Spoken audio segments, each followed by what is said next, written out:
Michael Jordan's top 10 moments of his career. Now, before I get started with this video, I've been sick all week, and so if I sound a little bit weird in this video, just know that I have been sick. I've had a cold, so if I sound a little weird, that's why, and that's the reason why I haven't been posting for literally the entire week. But I'm back, and I'm ready to talk some GOAT. Anyway, let's get into this. Obviously, since it's Jordan, he has so many incredible moments, so it was hard to condense it down to just 10, but basically, I went off an article from Bleacher Report that I put in the description box down below, and I decided to put that article into pretty much video format with the highest quality footage I could get. Some of these games aren't just Jordan's greatest games, they are some of the greatest games in NBA history. We should all know about these games, but some of us may not know about the stories that entail with them. These games solidified Jordan's place as the greatest player in NBA history. Lastly, before I get started, if this is the first video that you've watched, be sure to hit that subscribe button for more. I don't normally sound like this, but anyway, let's get into this. Here are MJ's greatest career moments.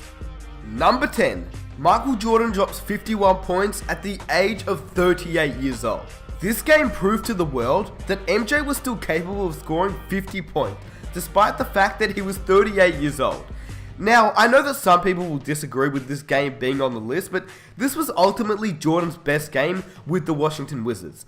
Not only that, but this game has a story behind it. This game was a game to silence his critics.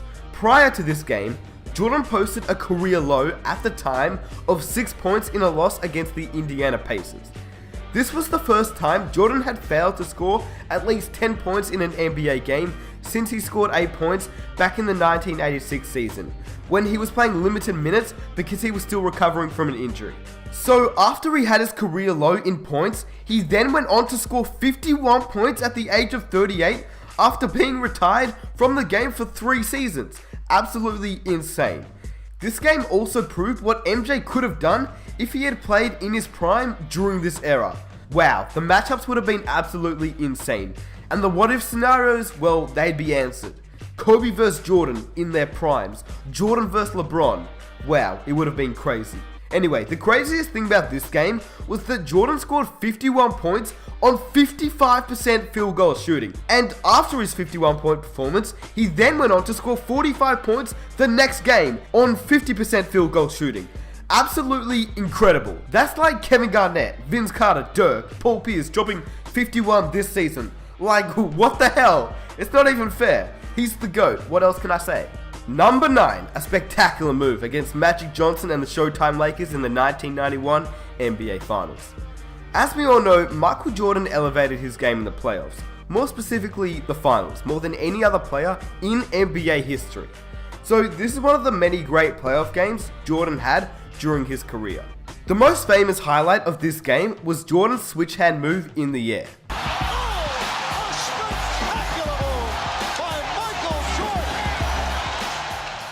But that amazing move wasn't the only reason why this game is so great. This was game 2 of the 1991 NBA Finals, and the Bulls had lost game 1. So this game was crucial for them. Otherwise, they would have gone down 0-2 heading to LA. Jordan's performance was so great, one of his greatest performances ever in fact. He scored 33 points and recorded 7 rebounds, 13 assists, 2 steals, and 1 block. That was a great all-around game by Jordan. He also had an amazing shooting performance as he shot 83.3% from the field, which is absolutely insane. That means he took 18 shots and made 15 of them, which is absolutely ridiculous. This was the game in which he also made 13 consecutive field goals. This is an NBA record, and this is not even his best finals game, which is just ridiculous in my opinion. Number 8. The Shrug in the 1992 NBA Finals. We have here another great finals performance. This game was important because it proved that Jordan had no real weaknesses. We all know that Jordan wasn't a great 3-point shooter, but to his credit, I must say that at the time that Jordan played, 3-point shooting wasn't all that big. And well, he didn't really care about shooting from 3-point range. To be honest, it's Jordan. If he wanted to shoot threes, he probably would have been able to. But this was the game where Jordan would answer the world and show that he could shoot threes, because when the Bulls wanted him to shoot threes and make them, he would do it. This is yet another game in which Jordan posted an NBA record. In fact, Jordan posted not one NBA record, but 2. He scored 35 points alone in the first half and he made 6 3-pointers during the stretch. His 6 3-pointers record would eventually be broken by Ray Allen, but his 35 first half points is still an NBA record. Jordan finished the night with 39 points, 3 rebounds, 11 assists, and 2 steals, while shooting 59% from the field in just 34 minutes. We all know about this game, it's the shrug, but the fact that he answered all the people that said he couldn't shoot is just a testament to how good he was. Number 7, the double nickel against the New York Knicks. Jordan always saved his best for the New York Knicks. He loved playing against Starks, he loved playing against Ewing, and he loved beating Pat Riley. He's had great performances against this team, but this was by far the best one. We saw earlier that Jordan had a great game despite the fact that he was old and rusty.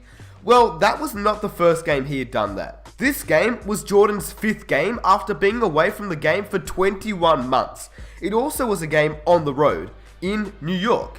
The Knicks were the 2nd seed in the East, so this was a good and tough matchup. He scored 55 points on an amazing shooting night. He went 21 from 37 from the field, which is around 57%. I mean, who scores 55 points on 57% shooting in a 5th game on the road against a good team after being away for so long? Only Jordan can do that. Number 6, the shot against the Cleveland Cavaliers in the 1989 Eastern Conference Finals. Not much to say on this moment. We all know what happens. We all know this game from the famous buzzer beater Jordan had over Craig Ehlo to eliminate the Cleveland Cavaliers in the first round. It was a road game, and Jordan had a great all-around performance. He scored 44 points, shooting 53% from the field, and added 9 rebounds and 6 assists. But we know this game as the shot, and it's one of Jordan's finest moments. The inbounds pass comes into Jordan. Here's Michael at the foul line. A shot on Ehlo. Good! The Bulls win it! They win it! Number 5, the showdown during the 1993 NBA Finals. This is one of the greatest finals performances in NBA history. Jordan scored 55 points, which tied the 2nd most points scored in an NBA Finals. Jordan did what he did best, attack the basket. The Suns with their superstar Charles Barkley just couldn't stop him. Jordan helped the Bulls win this game and put the Suns in the 3-1 hole. He would add 8 rebounds and 4 assists to his amazing scoring performance. Unfortunately for Charles Barkley, Michael Jordan was probably the main reason why he never got a ring, which is quite sad, but that just shows Jordan's greatness. Number 4, 69 points against Cleveland. Michael Jordan seriously loves playing up against Cleveland. Surprisingly, no, this isn't an NBA Finals game or even a playoffs game, but a game where you almost drop 70 points doesn't go unnoticed. This was Jordan's career high in points. It was a road game against the tough and talented Cleveland Cavaliers. And some will use the overtime excuse to diminish this achievement, but scoring 69 points in a close game is much harder than scoring 69 points when your team is winning by double digits. Jordan finished the night with 69 points, shooting 62% from the field, 18 rebounds, 6 assists, 4 steals, and 1 block. It's certainly one of the greatest all-around performances in NBA history. And this was Jordan's career high in points, like I said, so this is definitely worthy of the number 4 spot.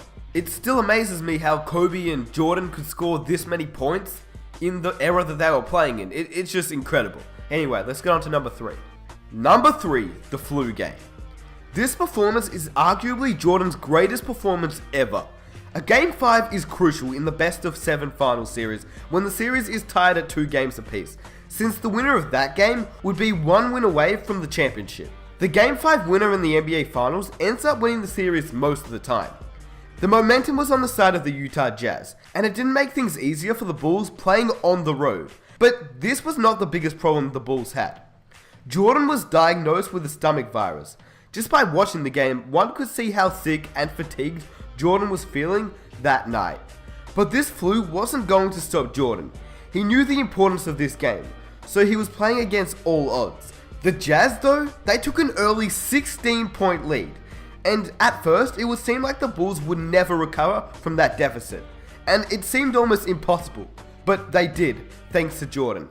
He scored 17 points in the second quarter alone to cut the lead to just 4. Then, with less than a minute to go in the fourth quarter, the game was tied. And then, MJ just did what he does best. Jordan hit a 3-point shot to give his team the lead. The Bulls would win the game, heading back to Chicago with a 3-2 series lead, thanks to Jordan's heroic efforts. Jordan finished the night with 38 points on 48% field goal shooting to go along with 7 rebounds, 5 assists, 3 steals, 1 block, and 44 minutes played, including 15 points in the fourth quarter, and the game winner. Number 2, Jordan dropped 63 points on Larry Bird. This could easily be the greatest game in Jordan's career. Jordan scored 63 points in a double overtime playoff game against the Boston Celtics, who at that time were at the peak of their power. This is still an NBA record for the most points scored in a playoff game. But what makes this game so great is more than that. Let's start off with the competition. Now, one thing about Jordan is that he saved his best for the best. The 1985-86 Boston Celtics team is one of the best teams in NBA history. This team had a 67-15 record, including a 40-1 record at home. It featured 5 Hall of Fame players: Larry Bird, Kevin McHale, Robert Parrish, Dennis Johnson, and Bill Walton. Bill Walton was obviously past his prime, but he was still an MVP at one point. Yeah, well, those were before the injuries. Anyway, the team was 3rd in the offensive rating and 1st in defensive rating.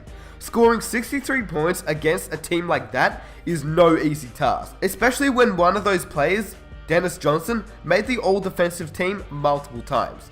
And Larry Bird was actually an underrated defender as well. But this was even more difficult because it was just Jordan's 2nd season. To give you an idea, that's like D'Angelo Russell or someone like him dropping 63 points on the Golden State Warriors and on Kevin Durant next season.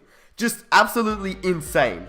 Obviously, D'Angelo's not going to do that. He's not as good as Jordan. He's just a snitch. Just kidding. I'm kidding. But like I said, this was Jordan's 2nd season in the league. Not only that, but he missed 64 games and he still had one of the greatest games in NBA history. He also added 5 rebounds, 6 assists, 3 steals, and 2 blocks. What makes this scoring performance even more impressive is the fact that Jordan didn't even have a single 3-point shot. Like, 63 points is crazy, but he didn't shoot one 3-point shot. What the hell? Insane. And number 1, the last shot in the 1998 NBA Finals.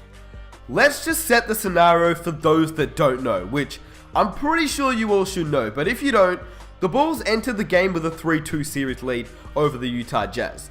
But Game 6 was in Utah, not in Chicago. A 7th game would have been played in Utah as well. The odds favored Utah to win this game and send the series to a 7th game. The momentum was on the side of the Utah Jazz, and few teams have won a finals game 7 on the road. So the pressure was on the Bulls. To make things worse, Pippen was dealing with some injuries of his own. He played only 26 minutes in this game because he had a back injury.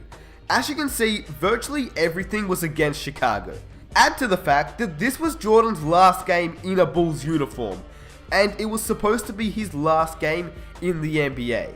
The game was ultra competitive. It was so competitive, in fact, that with less than 1 minute left in the fourth quarter, the game was tied. But John Stockton hit a shot from 3 to break the tie and give the Jazz a 3-point lead with just 41.9 seconds left remaining.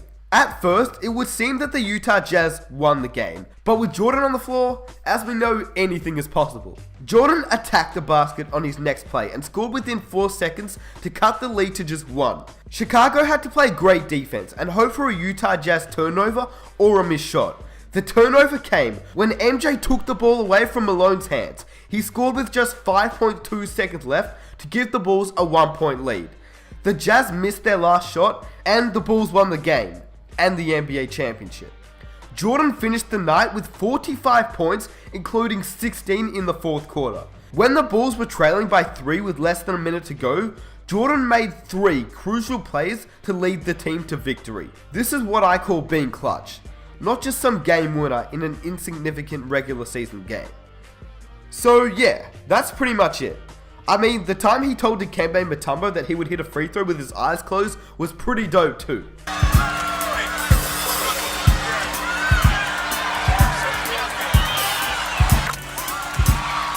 If you guys enjoyed this video, I'd really appreciate it if you could hit that subscribe button. I make a whole bunch of videos just like this one, a whole bunch of what ifs and NBA scenarios, so definitely hit that subscribe button for more. I released a Stephen Curry what if video that I'll drop in the description box down below, so definitely check it out. And if you guys have any other moments that you think deserve to be on this list, let me know down below in the comment section.